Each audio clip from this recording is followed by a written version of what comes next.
After we've determined if the patient is the right candidate for implants, they want to know what to expect. As far as the length of the procedure, for example, a single implant can take as little as 30 minutes in placement. The great majority will tell me the next day, you know, doc, I didn't even have to take any pain medication. I actually had a patient tell me, you know, that was easier than getting a filling done.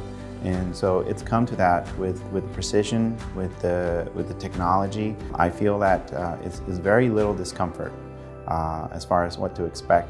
When we're replacing a single tooth, there's a couple options so that the patient doesn't have to be without teeth. Sometimes we're able to place a provisional right on the implant the day before you leave, and so at no moment are you going to be without any teeth. Sometimes it is necessary to let that implant heal without any forces to disturb the healing process.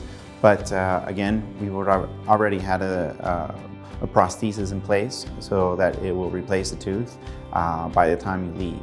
Our goal is to meet your needs and expectations, and if we've determined that it is necessary for you to leave with a tooth, then we will make sure that that happens in some way.